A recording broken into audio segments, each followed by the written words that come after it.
बोले शंकर भगवान की जय। बोले हर हर महादेव। वो शीश शशि और जटा में गंग है, शीश शशि और जटा में गंग है।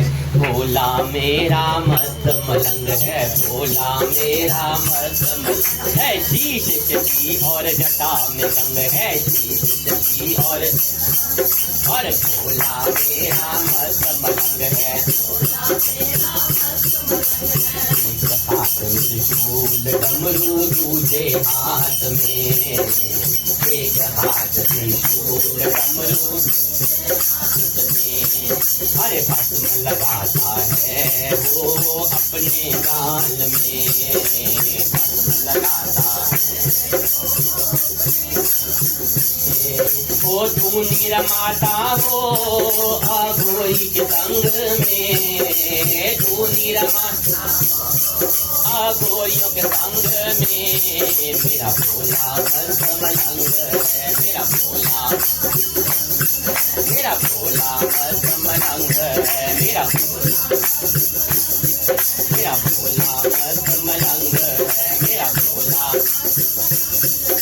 भोला मस्त मलंग है। मेरा हर करता नंद सवारी रखता नाग साथ में, करता नंद सवारी रखता है। बड़ा अनोखा है मेरा भोलानाथ में, बड़ा अनोखा है मेरा। अरे देख देख जिसको देव दंग रह गए, देख देख जिसको देव और जटा में गंग रह गए, और जटा में गंग। मेरा भोला मस्त मलंग है, मेरा भोला मस्त मलंग है। मेरा भोला मस्त मलंग है। मेरा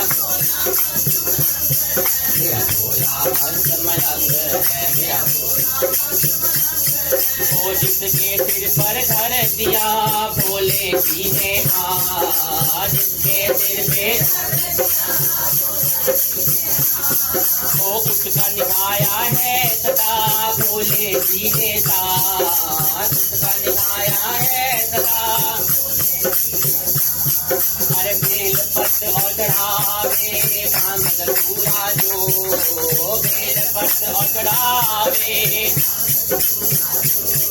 ओ उसकी भक्ति का यही ढंग है, उसकी भक्ति का तो यही है।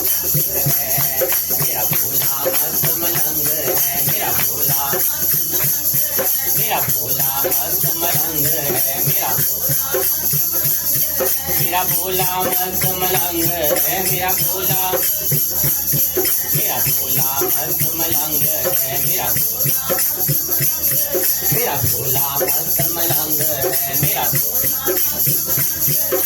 भोला मस्त मलंग है। मेरा बोल शंकर भगवान की जय। किस कथा को आगे करते हो? सनत कुमार जी भोलेनाथ की बात पे आगे पूछते हैं कि हे देवों के देव, हे जगन्नाथ, हे जनार्दन कारक, हे कृपा करके आप मुझ पर इस व्रत के व्रत बताइए।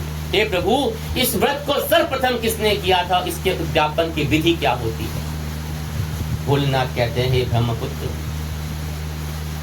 व्रतों में उत्तम इस रुद्र कीर्ति रुद्रवती व्रत के विषय में सावधान होकर सुनिए। यह व्रत महापुण्यप्रद, सभी उपद्रवों का नाश करने वाला है, प्रीति और सौभाग्य को प्रदान करने वाला है, पुत्र पौत्र समृद्धि प्रदान करने वाला है, व्रत करने वाले के प्रति शंकर जी की प्रीति उत्पन्न करने वाला है और परम पद शिवलोक में प्रदान करने वाला है। वो शंकर भगवान तीन लोकों में इस रुद्र व्रती के समान कोई उत्तम व्रत नहीं है। इस संबंध में लोग के प्राचीन दृष्टांत कहते हैं कि शिप्रा नदी के रम्य तट पर उज्जैनी नामक सुंदर नगरी होती थी। उस नगरी में सुगंधा नामक एक परम सुंदरी वीरांगना रहती थी। उसने अपने साथ संसर्ग के लिए अत्यंत दुस्सह शुल्क निश्चित किया हुआ था। 100 स्वर्ण मुद्राएं देकर संसर्ग करने की शर्त रखी हुई। 100 स्वर्ण मुद्राएं से। उस सुगंधा ने युवकों तथा ब्राह्मणों को भ्रष्ट कर दिया था। उसने राजाओं और राजकुमारों को नग्न करके उनके आभूषण आदि लेकर उनका बहुत तिरस्कार किया था, बहुत अपमान किया था। इस प्रकार उस सुगंधा ने बहुत से लोगों को लूटा था। बोले शंकर भगवान।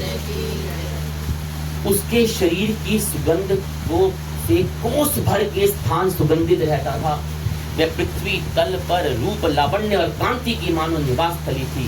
वह 6 रागों और 36 रागिनियों के गायन में तथा उनके अन्य बहुत से भेदों में भी गान किया करती थी और अत्यंत कुशल थी उसमें।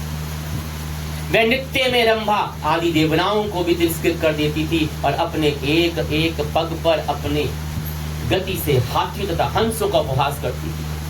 इसी दिन वह सुगंधा कटाक्ष तथा बहु प्रदान के द्वारा काम बाणों को छोड़ती हुई पीड़ा करने के विचार से क्षिप्रा नदी के तट पर चली गई और वहां ऋषियों द्वारा सेवित मनोम नदी को देखा। वहां कई विप्र ध्यान में लगे हुए थे तथा कई जप में लीन थे। नदी क्षिप्रा नदी के तट पर कई शिव अर्चना में रत थे और कहीं श्री विष्णु के पूजन में तल्लीन थे। हे महामुने, उसने ऋषियों के बीच विराजमान मुनि वशिष्ठ को देखा। बोले शंकर भगवान। उनके दर्शन के प्रभाव से उसकी बुद्धि धर्म में परिवर्तित हो गई। कहते संत पुरुषों के दर्शन से भी हमारी कुबुद्धि भी होती है, हम चाहे तो वो भी धर्म में परिवर्तित हो जाए।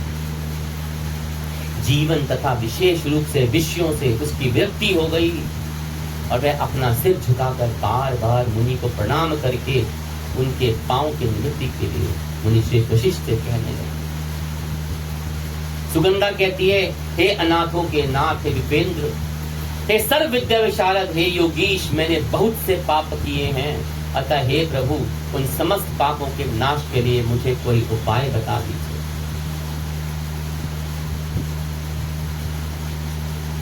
ईश्वर बोलते हैं, सनत कुमार जी, उस सुगंधा के इस प्रकार कहने पर दीन वत्सल मुनि वशिष्ठ अपनी ज्ञान दृष्टि से उसके कर्मों को जानकर आदर पूर्वक देखने लगे और उसको देखकर तूने बड़े प्रेम से आदर से उनको कहा। वशिष्ठ जी बोलते हैं कि तुम सावधान होकर सुनो, जिस पुण्य से तुम्हारे पाप का पूर्ण रूप से नाश हो जाएगा वह सब मैं तुम्हें अब कह रहा हूं। हे बद्रे, तीनों लोकों में विख्यात वाराणसी में जाओ। वहां जाकर तीनों लोकों में दुर्लभ महापुण्य देने वाला और भगवान शिव के लिए अत्यंत प्रीतिकारक रुद्रवती नामक व्रत को क्षेत्र में करो। हे बद्रे, उस व्रत को कर कर तुम परम गति को प्राप्त करोगी। बोल शंकर भगवान की।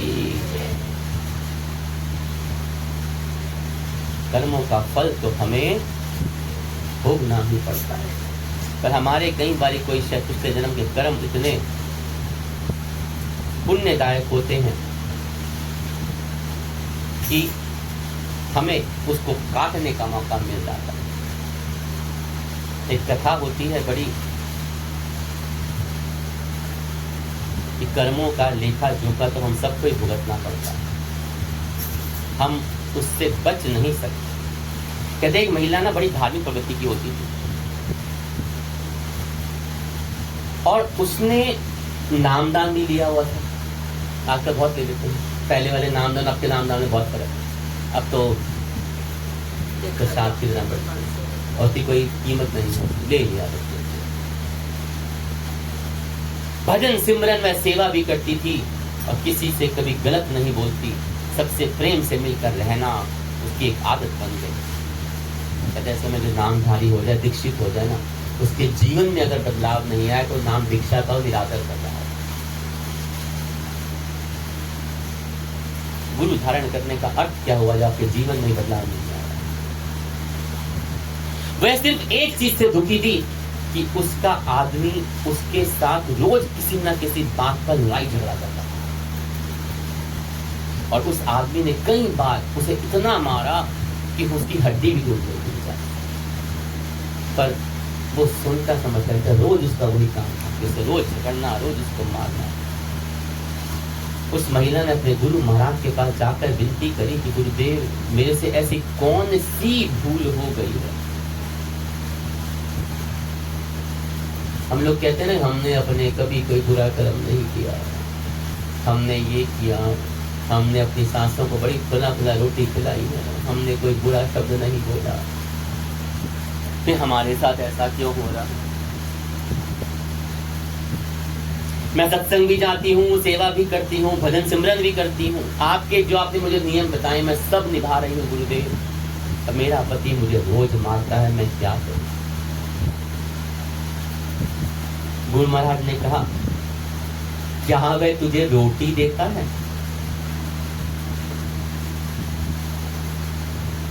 क्या तुझे रोटी भोजन देता है? महिला कहती, हाँ महाराज, रोटी तो वो देता है, आके लाता है तो भोजन तो बनना है, वो इसका तो पूरा था। गुरु महाराज जी कहते हैं, ठीक है कोई बात नहीं। तो महिला ने सोचा शायद गुरु जी को कोई दया आ जाए,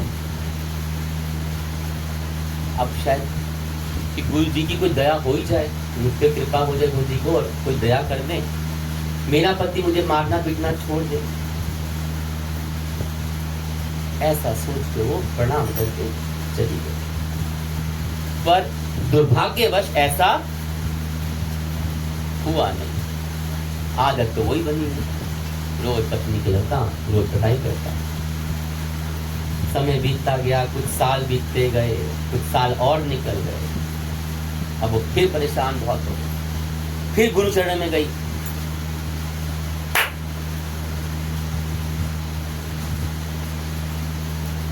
जब गुरु शरण में गई तो फिर क्या रोई कि महाराज मुझे मेरा कसूर तो बता दीजिए, मेरा पति मुझे रोज मारता पीटता। गुरु महाराज जी ने उससे फिर वही बात पूछी, तुझे वो रोटी देता है?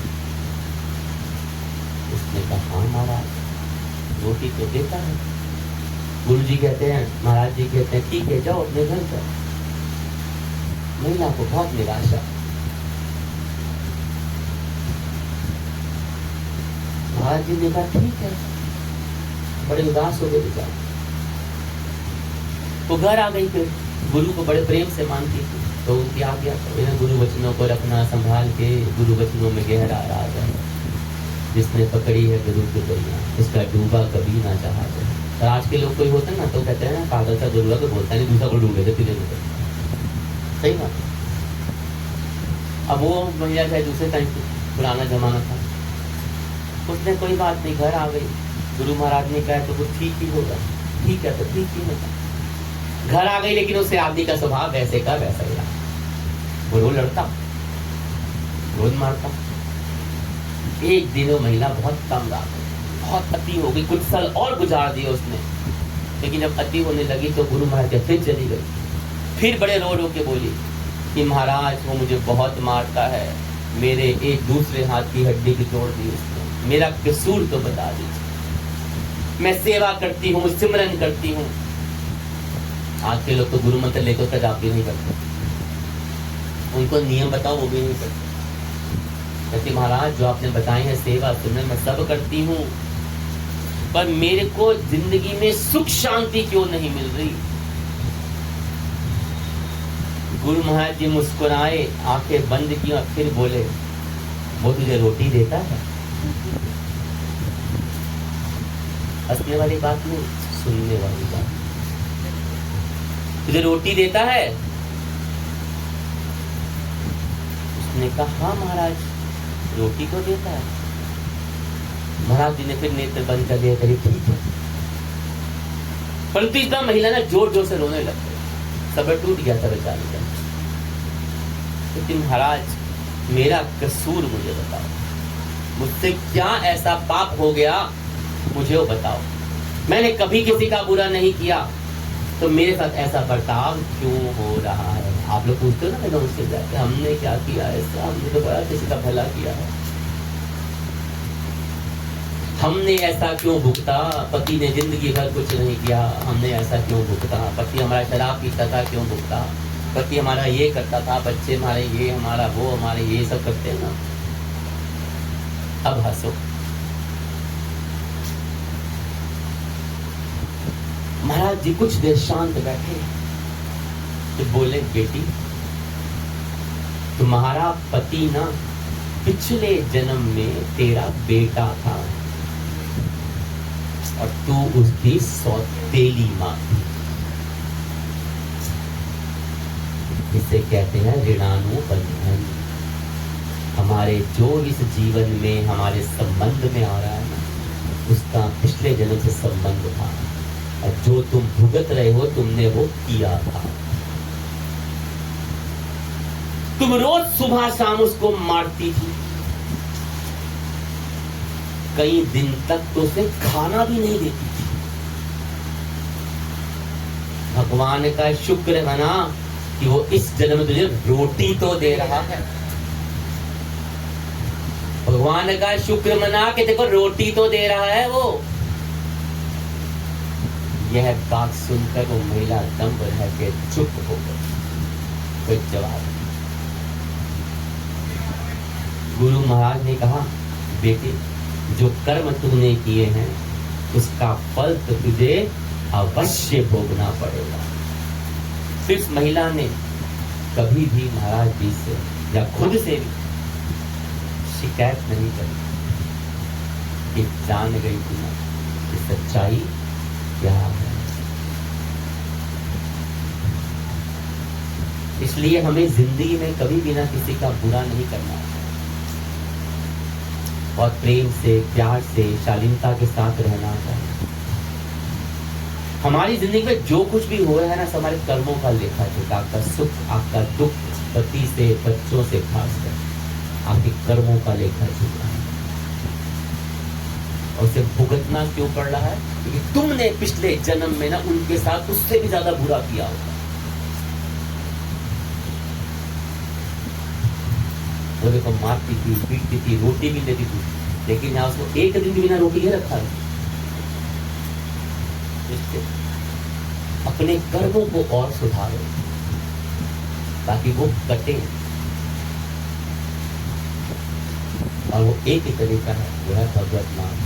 किसी का बुरा मत करो, किसी को अपशब्द मत बोलो। कर्म करने से नहीं होते, मनसा वाचा कर्मणा। अगर सोच भी लिया तो भी बुरा, अगर बोल दिया तो भी बुरा, कर दिया तो महाबुरा है। ये मत सोचो कि मैं मन में सोच लिया है वो सत्यानाश हो जाए। कुछ ने सुना नहीं, मैं तो अंदर में बोला था, लेकिन बोला तो वो उसकी लाठी सब कुछ लिख रही है, वो नोट हो गया।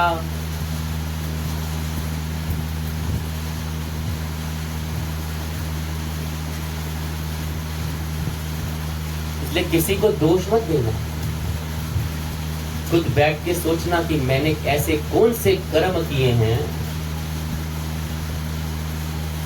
पति शराब पीता है, मारता है, लेकिन तुम्हारा ध्यान रखता है, तुम्हें रोटी पानी कपड़ा लत्ता सब दे रहा है, तो ये भी कोई अच्छे कर्म होंगे जो वही करा। अगर मार पीट है, तुमने सोचो क्या किया होगा जो भुगत रहे हो। बच्चों का सुख नहीं है तो तुमने भी पीछे कुछ ऋणानुबंधन है, चलता है ऐसे कैसा ऋणानुबंधन। जो आपने किया उसका ऋण उतारना ही पड़ेगा। आपको जो कष्ट दे रहे होते ना मित्र, ये वो आपके पिछले जन्म के भुगतते हैं, जो जिनको आपने दिया होता सुख से। आपका कोई पैसा लेके भाग लूट लिया तो आपने भी खाया, तो आप कष्ट भुगत रहे तो आपने किसी को दुख दिया होगा।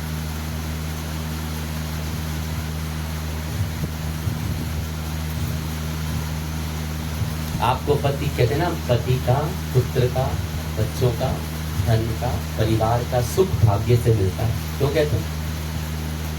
कर्म है ना यहाँ पे। हमारी जिंदगी में जो कुछ हो रहा है कर्मों का लेखा जोखा, जिसका हिसाब किताब हमें ही चुकाना पड़ेगा, हमें ही देना पड़ेगा, हमें उसको लेखा जोखे को पूरा करना पड़ेगा। बोले शंकर भगवान की जय। कोई और उसको नहीं भुगत सकता। कहते हैं ईश्वर बोलते हैं, तब उसने अपना सारा धन लेकर सेवक तथा मित्रों सहित काशी में जाकर उस जो नर्तकी थी, सुंदरा थी, वशिष्ठ जी द्वारा बताए गए विधान के अनुसार व्रत किया और इस प्रकार व्रत के प्रभाव से वह सशरीर उसी शिवलिंग में विलीन हो गई। बोले काशी विश्वनाथ भगवान। हे सनत कुमार, इस प्रकार जो स्त्री इस परम दुर्लभ व्रत को करती है, वह जिस जिस अविशिष्ट पदार्थ की इच्छा करती है, उसे निस्संदेह वो प्राप्त होता है। हमारे व्रत अनुष्ठान ऐसे ही नहीं रहेंगे। सनातन धर्म ऐसा ही नहीं है, बड़ा साइंटिफिकल, लॉजिकल है और साथ ही साथ उतना ही पावरफुल है।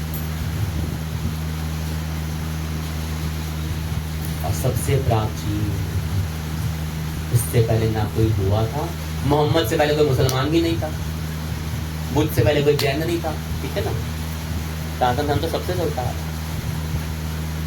हे सुबत, अब आप मणिकत्रियों के महात्मा सुनिए। हे विपेंद्र, मणिकीय वृत्तियों के व्रत में स्त्रियां मेरे अर्थ आसन की अधिकारिणी हो जाती हैं और महाप्रलय पर्यंत तक मेरे लिए प्रिय हो जाती हैं। अब मैं इस व्रत की संपूर्णता के उद्यापन के विधान बताऊंगा। चांदी से बने हुए नंदीश्वर की मूर्ति पर आसीन स्वर्ण में भगवान शिव की पार्वती के साथ प्रतिमा को कलश पर स्थापित करना चाहिए और विधि के साथ पूजन करना चाहिए और रात्रि में जागरण करना चाहिए। बोलिए हर हर।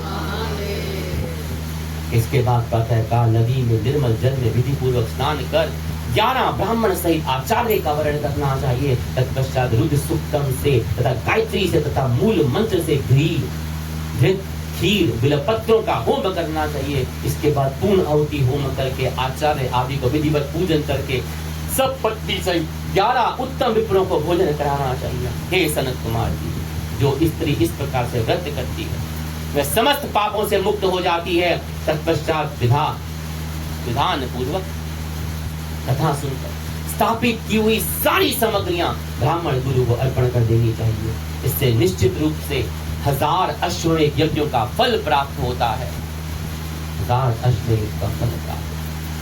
कहते हैं प्रभु ने इसी तरह से सनत कुमार जी को दिए हुए कुछ व्रतों के बारे में बताया जो अत्यंत दुर्लभ है और सनत कुमार जी की तृष्णा अभी भी शांत नहीं हो रही।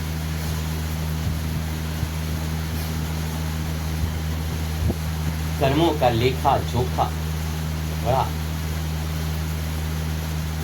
एक छोटी सी कथा बनी है, पीछे हम बात कर रहे थे, कहीं गए थे। आपके कर्म ना आप पे है जो होता ही नहीं, जो भुगतना कहीं है, जैसा करोगे वैसा भरोगे, यही के केवल।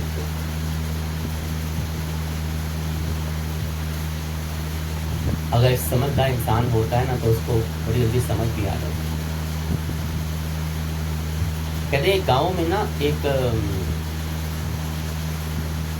गांव का देहाती आता था, पनीर बना के खोया बना के लाता था और बेच देता था। बेचता किसको? दुकानदार को। परचून की दुकान होती थी, उसको बेच किराने वाले। अब वो 1 किलो बना के लाता था, अब 1 किलो के बदले कुछ सामान ले लाता था। अब लाता था, उसको देता था, उसके सामान लेके लाता था। 5, 7, 10, 15, 20 बार ऐसा हुआ। तो एक दिन किराने वाले के दिन वाले ने क्या आई, तो सामान को तोल लिया। अब उसने तोला, वो निकला 900 ग्राम। कितना? 900। बड़ा दुष्ट इंसान है, मुझे चोरी करके देता, 900 ग्राम देके किलो को करता। जैसी गर्मी वैसी गर्मी। अगले दिन वो फिर आ गया 2 दिन बाद बेचने के लिए। कहता इधर आ, बेईमानी करता है, दूर, तुझे शर्म नहीं आती, नरक में जाएगा। कहते प्रभु हुआ क्या, बताओ तो दो। कहते तेरी हेरा फेरी, तेरे को दुष्टा, तेरे को शर्म नहीं आई, तू मुझसे चालाकी करता है, चोरी करता है। 1 किलो बोल के 900 ग्राम लेके जाता है। वो गरीब आदमी था बेचारा। कहता है भाई आप मुझ पर गुस्सा क्यों हो रहे हो सेठ जी, मैं तो गरीब आदमी हूँ, अब मुझे क्या पता किलो तराजू क्या, मेरे पास तराजू तो कोई है नहीं। जो आप मुझे 1 किलो सामान देते हो, मैं एक बाटे में वो रखता हूँ, दूसरे बाटे में तोल के ले आता हूँ।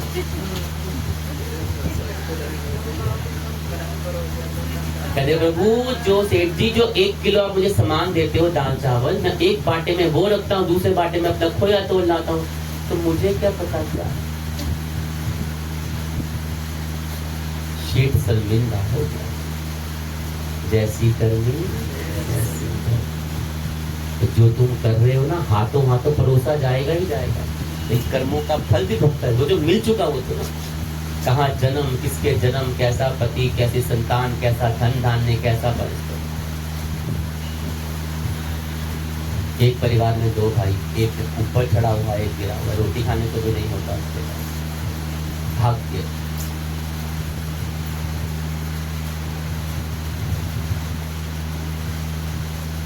औलाद बड़ी अच्छी होगी लेकिन सुख नहीं होगा,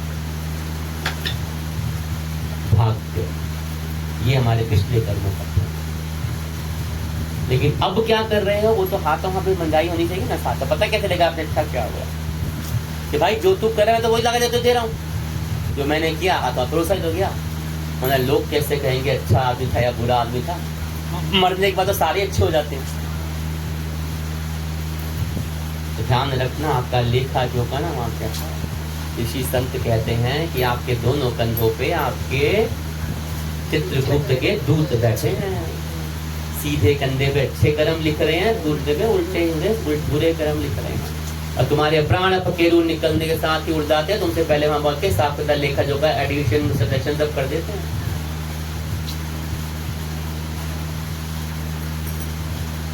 तब भी जब आप कोई अच्छा कर्म करते हो कितना हल्का हल्का लगता है ना, और जब कुछ बुरा करते हो तो कितना शरीर भारी भारी लगता है ना। यही दुखता है सब और कहीं दुखता। अंतरात्मा तो आपको बताती है कि बेटा मत करो, लेकिन आप मानते ही नहीं। लालच सबसे बुरी बला है, बस और मिलना चाहिए। पता नहीं क्या सोने के कंगन खाओगे या हार खाओगे या नोटों की गड्डियां खाओगे 2 रोटी। मरोगे तो कपड़े भी तन पे ना होंगे, वो 2.5 मीटर का कपड़ा मिलता है सफेद सा 100 रुपए की मिलने वाला, वही मिलेगा। जाते जो चढ़ते चढ़ती ना ऊपर, वही शमशान वाला उतार लेता, दे जा मुझे दोबारा बेचूंगा। एक जोड़ता बेचारा शर्म के मारे कि चल बेचारा चढ़ाइए, एक तो छोड़ दो बेचारों के ऊपर। घर वाले भी ना जो पहना होता है ना फाड़ के उतार देते हैं, है ना, वही करते हैं ना, फाड़ते हैं ना। अभी कोरोना आ गया, कितने लोग ऐसे मर गए, लोगों को अग्नि नसीब नहीं हुई। बड़े औलाद बेटों ने अग्नि देने को मना करके आंखों देखी बात, लवाई से पड़ी हुई फिलहाल कोई चिट्ठा अस्थियां परवाह करेंगे, कोविड हो जाएगा भाई उनको।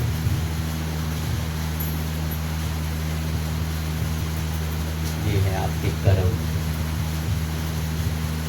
मैं भी कहता हूँ आज के वक्त में आपके जिसके घर में एक चूल्हा हो ना, 2 भाइयों का, एक रसोई एक चूल्हा, सबसे सौभाग्यशाली घर होगा। दुख सुख में जहाँ खड़े हो जाए सबसे सौभाग्यशाली है। आखिर ना भाई भाई को नोच के लूट के सिर्फ पैसों के लिए खा रहा है, बस इसके बाद पैसा किस तरह मिलता है। बोलते भी इसीलिए है, बस प्रेम नहीं है तो कष्ट भोगे रहे। ध्यान रखना, बरकत हमेशा अपनी और अपनी नेक कमाई से होती है, दूसरे के दिए से कभी नहीं हो। तो दूसरे की रहेगी, तुम्हारी नहीं हो सकती। क्योंकि अगर तुम्हारे में होती तो तुम खुद नहीं बना लेते,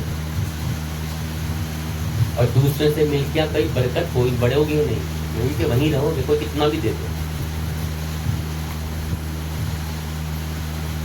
भाग्य का खेल है, सब भाग्य का, ये कर्मों का खेल है। भाग्य उठ जाग मुसाफिर भोर बही, अब रैन कहाँ जो सोवत है। जो सोवत है सो खोवत है, जो जागत है सो पावत है।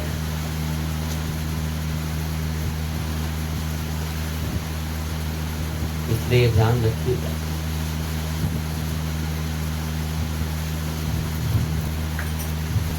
प्रभु भावना दा भुखा भुखा नैयो चीज दा, जेदा मन होवे शुद्ध रोदे तेरी जना। प्रभु भावना दा भुखा भुखा नैयो चीज दा, जेदा मन होवे शुद्ध रोदे तेरी जना। जेदा मन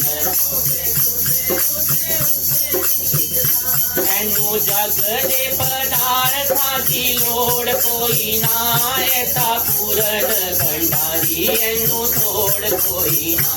एनू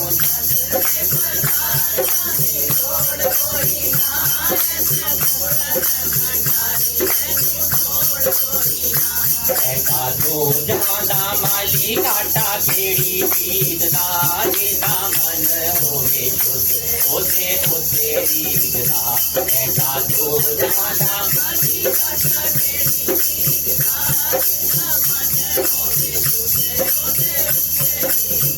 ओ प्रभु भावना दा बुका बुका नहीं हो रीत दाजे दामन होवे शुद्ध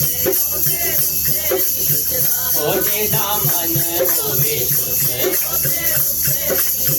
ओ झूठे बिलनी दे बेरा दा भोग लालिया धन्य गटरा एने साग ढोडा नालिया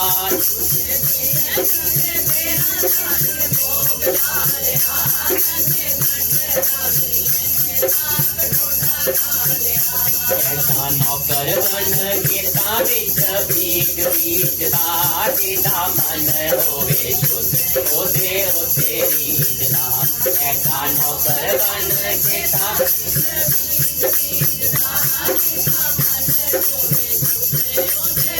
ओ प्रभु भावना दा भूखा भूखा नहीं हो रीत दाजे दामन होवे शुद्ध ओदे ओते रीत दा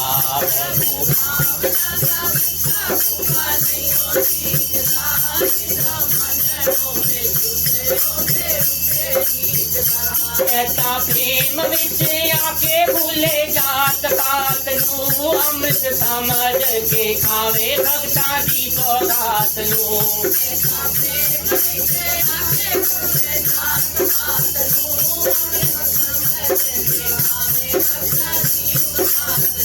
अमृत समझ के खावे भगता दी सौगात नू ऐसा जो जहां वाली घाटा केड़ी चीज दाजे दामन होवे शुद्ध ओदे ओते रीत दा ऐसा जो जहां वाली घाटा केड़ी चीज दाजे दामन होवे ओ प्रभु भावना दा भूखा भूखा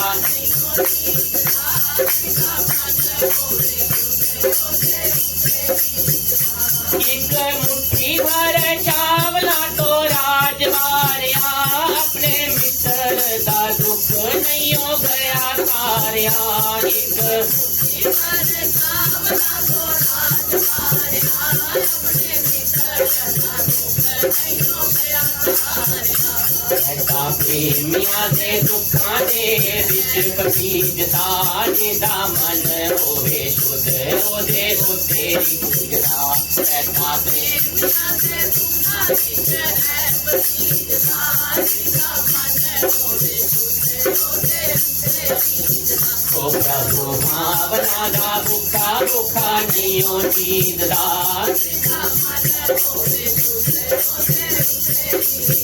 ओदे दामन होवे शुद्ध ओदे ओते रीत दा मन होवे शुद्ध जो मन डोले तेरा गुरानो याद करया कर जो मन डोले तेरा गुरानो याद करया कर जो मन डोले तेरा गुरानो याद करया कर जो मन डोले तेरा गुरानो याद करया कर तुझ दी शरणी बैठे दिलों पर याद करया कर तुझ दी शरणी बैठे दिलों पर याद करया कर जो मन डोले तेरा गुरानो याद करया कर जो मन डोले तेरा गुरानो याद करया कर फर्ज तू अपने कर ले पूरे लीन उसदे विच होवी फर्ज तू कर ले पूरे लीन ना उसदे विच होवी मतलब दे सब सके संबंधी फिर ना पीछे रोवी मतलब दे सब सके संबंधी फिर ना पीछे छड़के झूठे झगड़े गुरानी याद करया कर छड़के झूठे झगड़े गुरानो याद करया कर जदो मन डोले तेरा गुरानो याद करया कर जदो मन डोले तेरा गुरानो याद करया कर तो इस नगरी दा सफर अनोखा कदम कदम देखाई इस नगरी दा अरे इस झगड़े तो बट नसी आखिर गुरुआ राह दिखाई, इस झगड़े तो कोई अटके टूटे झगड़े गुरा की शरणी बैठा कर, अटके टूटे झगड़े गुरा की शरणी बैठा कर, जदो मन डोले तेरा गुरा नू याद करया कर, जदो मन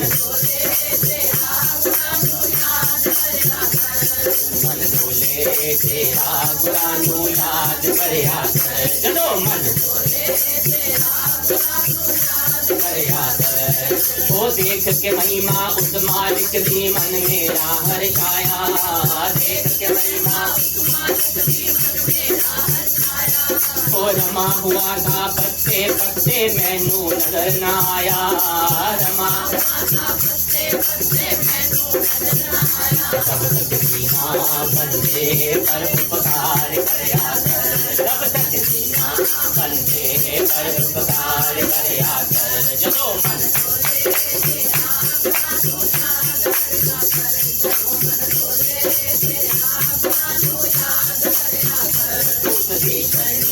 बैठे दिनों पर याद करया कर,